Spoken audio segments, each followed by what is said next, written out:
Whoops. Hi, everyone. Welcome to Two Jews on Film. I'm Joan, and this is Mango, for those that don't know him. Say hi, Mango. Okay, so the reason why I have Mango is I am reviewing a film called John Wick, Chapter 2, and we all know how important a dog is to the John Wick franchise. In the first John Wick, as most of you probably know because you saw the film, John has retired from being an assassin, and he's living happily with his wife, and he gave up the job and all is well, but she gets cancer and dies.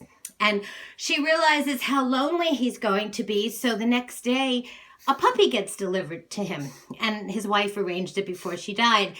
So what happens is these Russian mobsters kill his puppy and steal his beloved car, a 1969 Mustang. Okay, so when this film opens, hi Mango, it opens with him wiping out the remaining Russian mobsters, and there's incredible fight scenes. There's a spectacular car chase through New York City, and John gets his car back. Yes, it's not in good condition. He brings it over to John Leguizamo's repair place to fix it. Mango, you're very heavy. Okay, so John thinks, hey, this is so cool. I'm just going to live here with my new dog, which is a Staffordshire Terrier, and I'm going to, chill out, watch DVDs, whatever.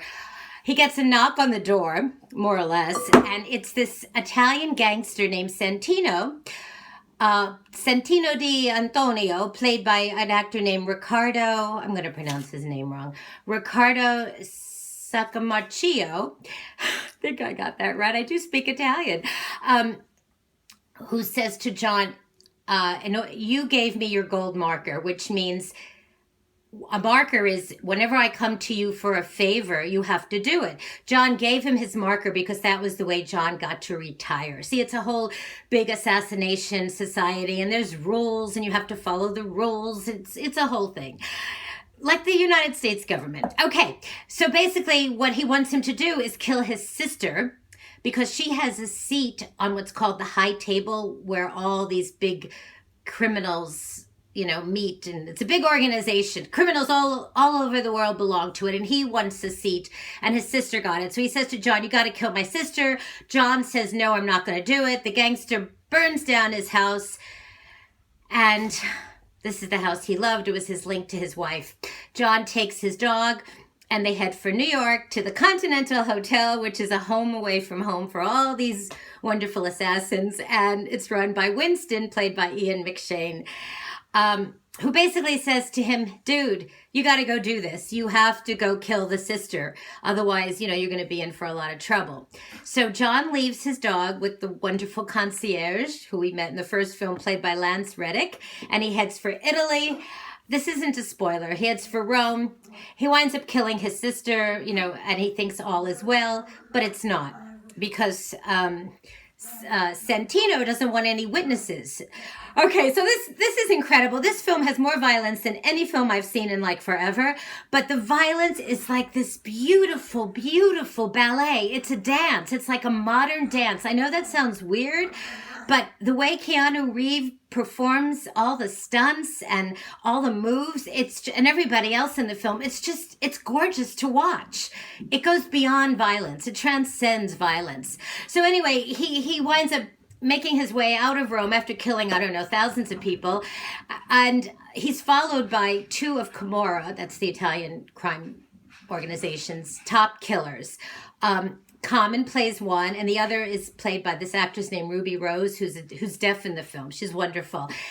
And that's it. No, it's not it.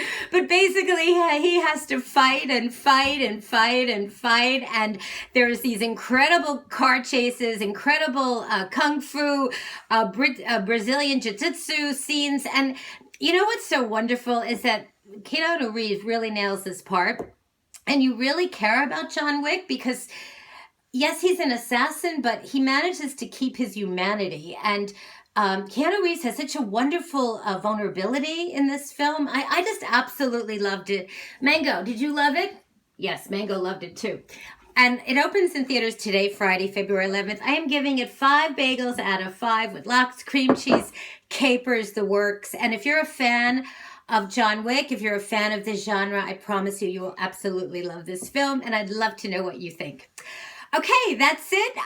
If you haven't, please subscribe to me on YouTube, and you can listen to me at jcastnetwork.org. And Mango needs to go on a diet. God, is he heavy. Okay, folks, that's it. Until next week. Bye. Have a good weekend. Say bye-bye. Let's shut the camera off. You ready? Okay. Whoops.